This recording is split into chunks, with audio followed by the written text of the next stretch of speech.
Have you ever had a nagging thought in the back of your mind asking, am I unlovable? What if no one ever truly loves me? If you felt that way before, you're not alone. A while back, we released a video titled, Why Some Men Feel Unlovable. And many of you asked, can you do one for women too? We heard you, and we're glad you asked. So many women, smart, kind, strong women, struggle with feeling unlovable. And maybe you've carried it for so long that you stop noticing it's even there. It's not always loud. Sometimes it just whispers. Don't get too close. Don't ask for too much. Don't expect to be chosen. But that fear didn't come out of nowhere. So many women find themselves as the emotional caretakers in their relationships, often putting others' needs before their own. Today, we're going to explore where these feelings really come from, the real experiences that shaped them, and more importantly, how to start healing from them. Let's begin. You were taught to be the caretaker, not the one cared for.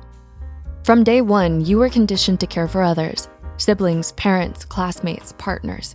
You became the emotional support system before you even understood your own emotions. Eventually, you believed your worth came from what you could give, not who you are.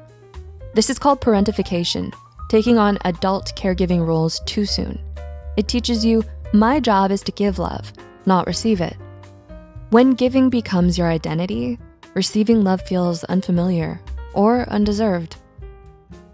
You confuse being wanted with being loved. You grew up in a world that praised looks over substance. You learned to see yourself through others' eyes, valuing appearance above all else. This is what psychologists call objectification theory. Over time, you started believing your worth comes from how attractive or desirable you are. When love feels tied to appearance rather than connection, it creates the fear. Maybe I was never loved for who I truly am. You're romanticized, not seen. Sometimes you're loved not for who you are, but for the role you play. You're the responsible one, the fixer, the calm voice in the chaos, the one who holds it all together while quietly falling apart. You become needed, but not truly known. Being idealized isn't the same as being understood. It's lonely to be admired, but not seen. And when those relationships fall apart, you start to wonder, was I ever truly lovable once they saw the real me? But the truth is, you were never really seen to begin with. The pressure to be perfect. You're expected to do everything well, be successful, kind, confident, supportive, and make it look easy. But there are unspoken rules. Be driven, but not bossy. Be caring, but not clingy. Be confident, but not too much. Trying to meet all these mixed messages is exhausting. It can feel like no matter what you do, it's never enough. And when you start to believe you need to be perfect to be loved, even small mistakes can feel like proof that you don't deserve it. Constant comparison online. When you scroll through social media, you mostly see people's best moments, perfect vacations, happy couples, flawless skin. But what you don't see are their struggles, their doubts, their real life behind the screen. It's easy to forget that those images are carefully chosen and edited.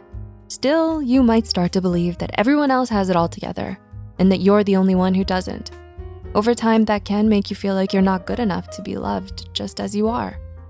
Past hurt, creating protective walls.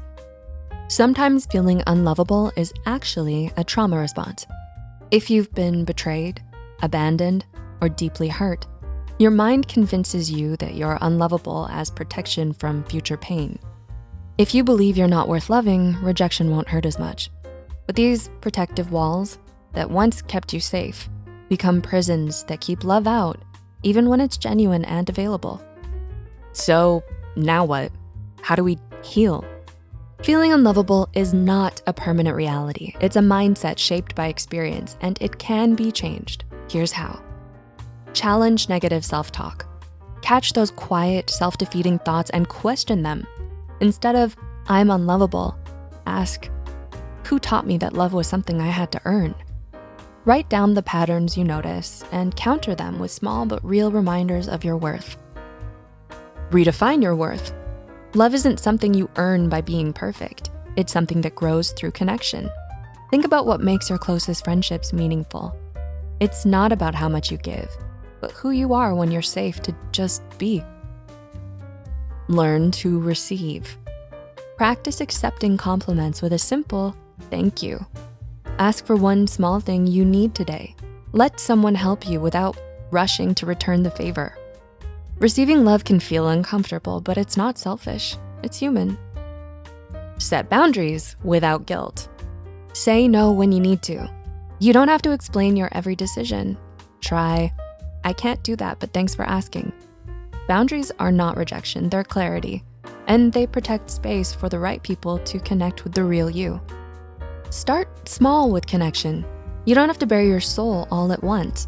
Share one honest feeling with someone you trust. Reach out to a friend or join a space where people show up as they are. One real moment can lead to many more. And practice self-compassion. Healing isn't quick or linear.